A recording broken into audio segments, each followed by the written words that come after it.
সুপ্রিয় শিক্ষার্থীরা, খনিজ সম্পদ জীবাশ্ম লেকচার 19 এ সবাইকে স্বাগতম। এর আগে আমরা প্রায় 18টা লেকচার কভার করেছি।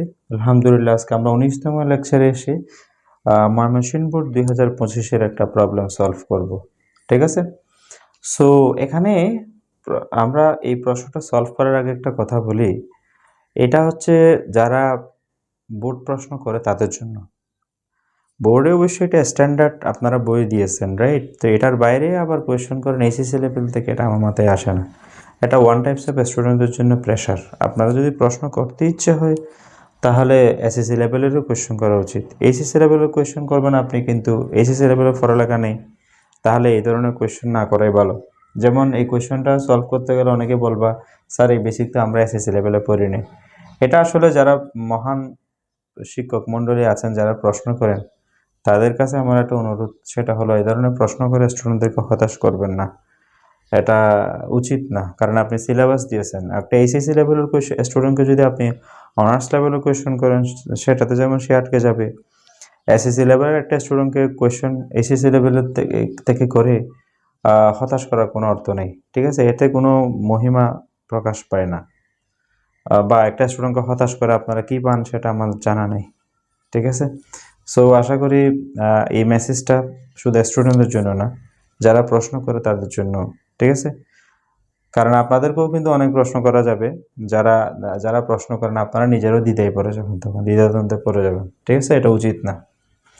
আচ্ছা, সো সুপ্রিয় শিক্ষার্থীরা, আমি কথাটা একটু এই জন্য বলেছি, কারণ এই প্রশ্ন সলভ করতে গেলে অবশ্যই আমাদের এইচএসসি লেভেলের বেসিক লাগবে, কারণ এসএসসি লেভেলে এই বেসিকটা নেই। এ যোগের একটি প্রস্তুতি সমীকরণ লিখো। এ যোগটা কি আসলে তোমরা পারবে না, সত্যি কথা পারবে না, কারণ এইচএসসি লেভেল না বুঝলে তুমি এখানে এসএসসি লেভেল এটা পারবে না। যাক, আমি একটা অ্যাডভান্স বেসিক শেখাবো তোমাদের কাছকে। সেটা হলো মার্গনিকভ নীতি নামক একটা নীতি আছে। যেহেতু আমাদের এখানে কার্বন কয়টা আছে, 1 2 3 অ্যালকাইল হ্যালাইড, একটা অ্যালকাইল হ্যালাইড পাবো। সো নিয়মটা শেখাচ্ছে। এই নিয়মটাকে বলা হয় মার্গনিকভ নীতি। মার্গনিকভ নীতি আমি অলরেডি আমার প্লেলিস্ট চেক করবা। মার্গনিকভ নীতি নিয়ে আমার অলরেডি এইচএসসি লেভেলের ভিডিও আছে, লেকচার আছে। সো আশা করি কষ্ট হবে না তোমাদের ক্ষেত্রে। মার্গনিকভ নীতি আর একটা হচ্ছে বিপরীত মার্গনিকভ নীতি বা খারাসের নীতি। আমরা প্রথমে মার্গনিকভ নীতিটা বুঝি, দেন আমরা খারাসের নীতিটা বুঝবো। মার্গনিকভ নীতিটা হচ্ছে এরকম: একটা এলকিন নাও, অবশ্যই সেটা হতে হবে অপ্রতিসম এলকিন। অপ্রতিসম এলকিন, অপ্রতিসম এলকিন বলা হয়। অপ্রতিসম এলকিনের জন্য ডাবল বন্ডের দুই পাশে কার্বন সংখ্যা সমান না। যেমন এটা ডাবল বন্ড, এই পাশে কার্বন একটা, এই পাশে কার্বন কয়টা, দুইটা।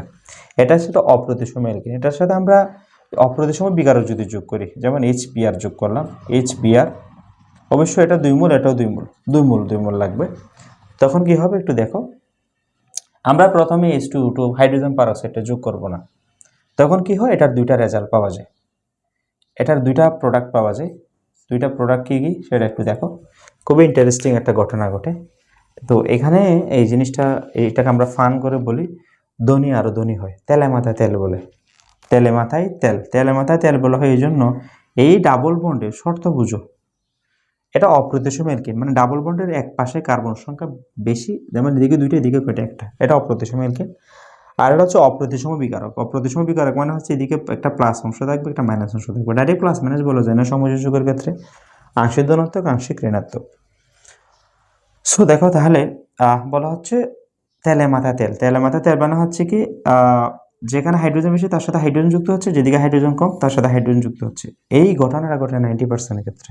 অর্থাৎ প্রোডাক্টগুলো তো দুইভাবে প্রোডাক্ট পাওয়া যায়, এই জন্য দুই অণু নিয়ে কাজ করলাম। এরকম মানে CH3 এটার সাথে ব্রোমিন যুক্ত হবে আর এটার সাথে H যুক্ত হবে। এই ঘটনাটা ঘটে 90%-এর ক্ষেত্রে, এই ঘটনাটা ঘটে। আর 10%-এর ক্ষেত্রে অপোজিট ঘটনা ঘটতে পারে। এরকম CH3 CH2 CH2 Br, এই জিনিসটা ঘটে 10%-এর ক্ষেত্রে, এই জিনিসটা ঘটে। অর্থাৎ 90%-এর ক্ষেত্রে এই ঘটনা ঘটে, 10%-এর ক্ষেত্রে এই ঘটনা ঘটে। এইটাকে বলা হয় মার্কনিকভ নীতি। মার্কনিকভ নীতি বলা হয়। এখন তুমি যদি অপোজিট কাজটা করো, অপোজিট কাজটা করো বলতে, যদি আমি এই সেম রিয়াকশনটাকে প্রোপিন, এই সেম রিয়াকশনটাকে যদি আমি কি করি, এটার নাম তো অবশ্যই প্রোপিন, যার নাম ক্লিয়ার না, জেনে রাখো, প্রোপিন। এখন সেম রিয়াকশনটা আমরা চালাবো পারক্সাইডের উপস্থিতিতে, 2HBr। আচ্ছা, হাইড্রোজেন পারঅক্সাইড অথবা জৈব পারঅক্সাইড ইউজ করতে পারো। জৈব পারঅক্সাইডের সংকেত হচ্ছে R2O2। তোমাদের জৈব পারঅক্সাইড নিয়ে দেখাচ্ছি না, হাইড্রোজেন পারঅক্সাইড নিয়ে দেখাচ্ছি।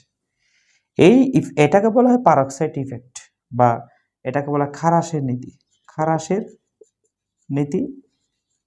খারাসের নীতি এগুলো নাম রাশিয়ানের জন্য, এগুলো ব্যবহার করে আসলে মার্কনি কপ ফপ, এই নামগুলো সবগুলো রাশিয়ান, ইস্ট ইউরোপের। খারাসের নীতি বা এটাকে বলা বিপরীত মার্কনিকভ নীতি। বিপরীত মার্কনিকভ নীতি। খারাসের নীতি বা বিপরীত মার্কনিকভ নীতি সেটা কি? যদি পারঅক্সাইড ইউজ করে ঘটনা উল্টে যায়, যেটা 90% ছিল সেটা হয়ে যাবে 0.9%, এরকম CH3 CHBr বন্ড CH3, এটা ঘটবে 0.9% ক্ষেত্রে। আর এটা ঘটবে, এটা দুই ধরনের প্রোডাক্ট পাবার কিছু না, এই CH3 CH2 CH2Br, এই ঘটনা ঘটে 99.1% অপোজিট ডিরেক্টলি। এই জিনিসটা বুঝে লাগবে। এখন তুমি যদি বলো যে এটা কেন কিভাবে হয়, এটার ব্যাখ্যা আমি তোমাকে এখন এসএসসি লেভেলে দিতে পারবো না, কারণ তোমরা এসএসসি লেভেলে গেলে দেখবা এটাকে বলা হয় মার্কনিকভ নীতি। এটা ঘটে কার্বোক্যাটায়ন মেকানিজম নামে একটা বিষয় আছে। আর এই বিক্রিয়াটা ঘটে ফ্রি রেডিক্যাল মেকানিজমে।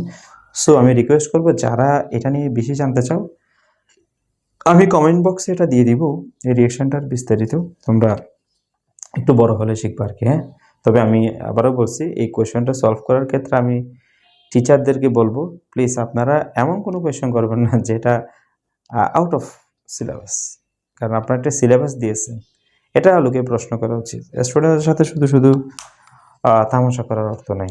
স্টুডেন্টকে হতাশ করে আপনি কি পাবেন আমার জানা নাই। আচ্ছা, তাহলে আমরা এই যেহেতু এটা পারঅক্সাইড দিছে, ইথিন দিছে, তাহলে আমাদের এটাই পাবো CH3CH2Br, এটা আমরা ম্যাক্সিমাম ক্ষেত্রে পাচ্ছি। সো এটাই হবে আমাদের আচ্ছা, তাহলে এটাই হবে আমাদের কাঙ্ক্ষিত আমাদের উৎপাদ হচ্ছে এটা। আচ্ছা, বিপরীত মার্কনিকভ নীতি, এটা তোমার এত কিছু দরকার নেই, এখানে নীতি লিখে দরকার নেই, তুমি জাস্ট রিয়েকশনটা লিখে দিয়ে আর কিছু না। তাহলে আমাদের এটা হবে ইথিন 2CH3, আমি লিখলি এগুলো 2 লেখার দরকার নেই, ডাইরেক্টলি আমি উৎপাদটা লিখতেছি CH3 CH double bond CH2, এটা প্রোপিনের সাথে আমরা কি যোগ করলাম HBr, ডাইরেক্টলি এটা লিখে দিতে পারো H2। ওরা যেভাবে লিখছে আমি সেটা লিখছি।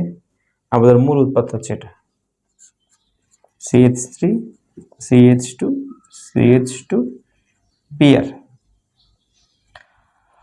ওকে, এটা আমরা পেলাম CH3 CH2 CH2Br, এটা পেলাম।